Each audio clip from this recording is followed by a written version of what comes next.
nearly all writers attempting an interpretation of the Osirian cycle have recourse to Plutarch. It has seemingly never occurred to Egyptologists that this eminent priest of Delphi might have purposely confused or distorted the fable, or, if not that, might certainly have misdirected the attention of the reader from relevant to irrelevant explanations.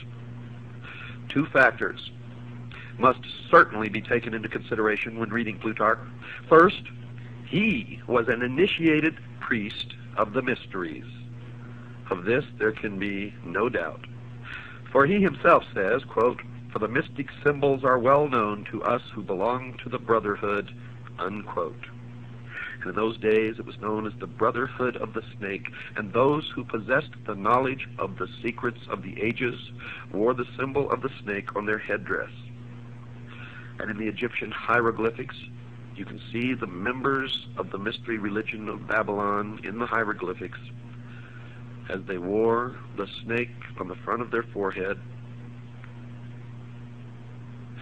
It should be evident to everybody that as an initiate, Plutarch would not have unveiled the secret meaning of the Osirian myth, and I've found that to be absolutely true.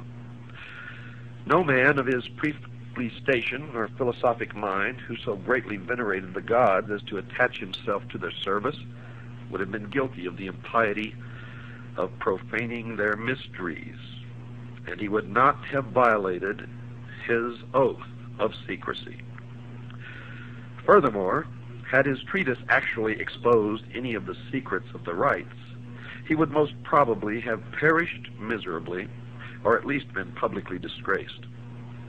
These evils not descending upon him, we must suppose that his book was regarded as harmless, and for our purpose, therefore, at least not directly informative. The second factor which gravitates against the likelihood of Plutarch's interpretations being correct is the condition of Egyptian metaphysics in the 1st century after Christ. If, as Budge maintains, the Egyptians themselves were unaware of the meaning of the word Osiris long prior to the Christian era, into what decay had the old rites fallen even prior to the Ptolemaic period? Now, Pluto based his accounts upon popular traditions. They were most certainly inaccurate, and it is not impossible that even the priests themselves were for the most part ignorant of the origins of their doctrine. It should not be inferred, folks, from the general literature available concerning this Osirian cycle and the mysteries that all of the priests were themselves initiates of a high order. Only a small part of them ever actually received the greater secrets of their order. For the rest, rite and ritual suffered. And it's the same today.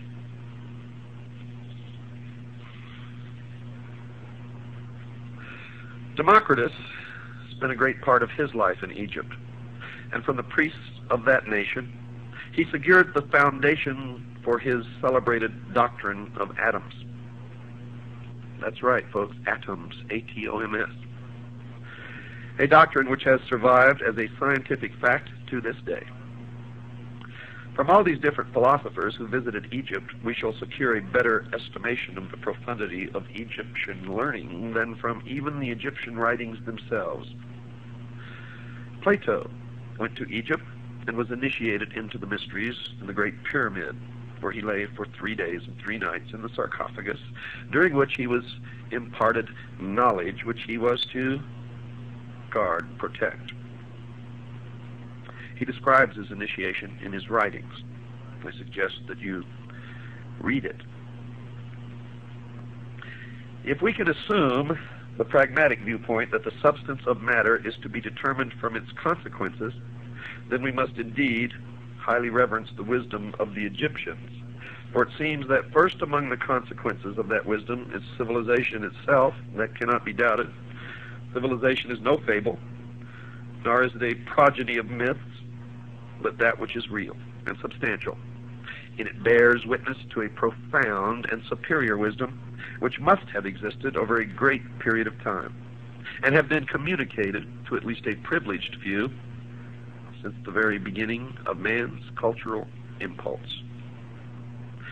Now we can also take the example of Pythagoras, the great philosopher. While a youth, if we may credit Iamblichus, associated himself with Thales of Miletus, from whom he gained a considerable knowledge of the mysteries.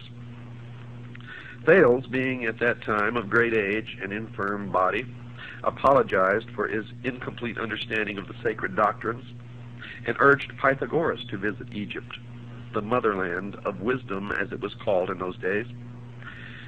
Iamblichus wrote that Thales confessed that his own reputation for wisdom was derived from the instruction of these priests, but that he was neither naturally nor by exercise endued with those excellent prerogatives which were so visibly displayed in the person of Pythagoras.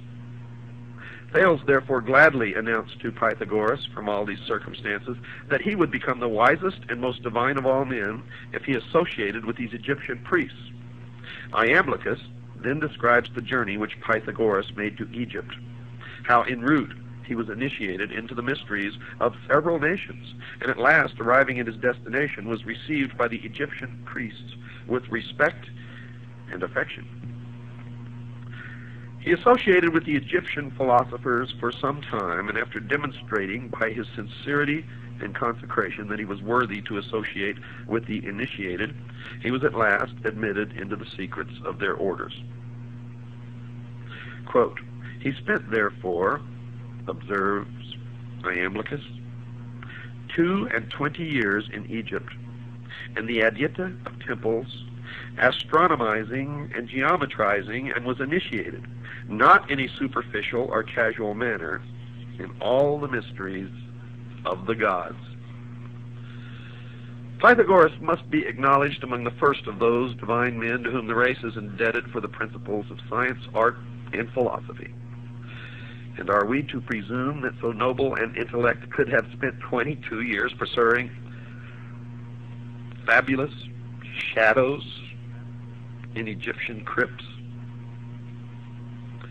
If, as some have asserted, Osiris signified merely the Nile, and Isis the black earth rendered fertile by its inundation, could such a fable have so greatly stimulated the admiration of Pythagoras that he would have spent a score of years in the assimilation of the idea? I don't think so.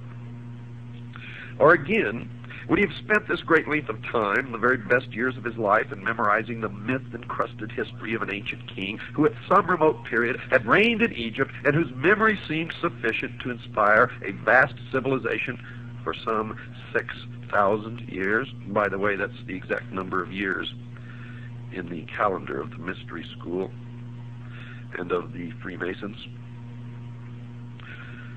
Or would he approach the matter from another of these explanations?